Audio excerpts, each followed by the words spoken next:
చెందిన ప్రశాంత్ కిషోర్ చచ్చిపోయిన తెలుగుదేశం పార్టీకి శవ పరీక్ష చేయడానికి వచ్చిన వైద్యుడి లాంటి వారంటూ మంత్రి అంబటి రాంబాబు సెటైర్లు వేశారు.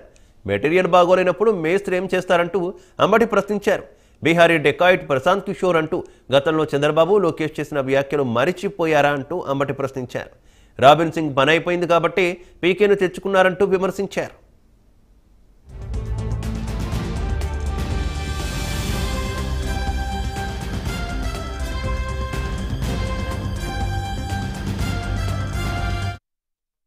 గురించి మాట్లాడుతూ మత కల్లోలాలు సృష్టించారు, హత్యలు చేయించారు.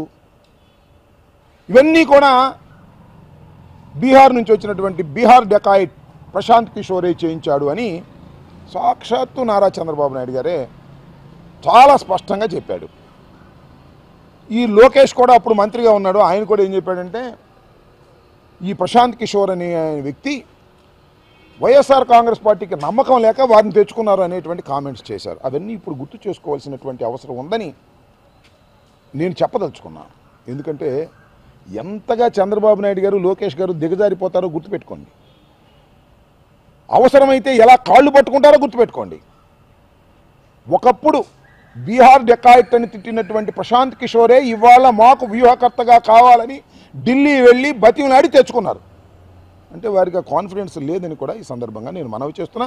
ప్రజలకు కూడా అర్థమై ఉంటుందని నేను మనవి చేస్తున్నా. అందువల్ల నేను చాలా స్పష్టంగా చెప్పదలుచుకుంది ఏంటంటే, ఆ పీకే అయినా ఈ పీకే అయినా తెలుగుదేశాన్ని బ్రతికించే పరిస్థితి లేదని చాలా స్పష్టంగా చెప్పదలుచుకున్నా.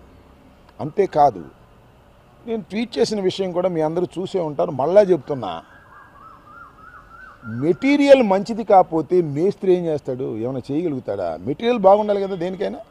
మెటీరియల్ బాగుంటే మేస్త్రి దాన్ని చక్కగా అమర్చగలుగుతాడు. ఇక్కడ మెటీరియలే సరిలేదు.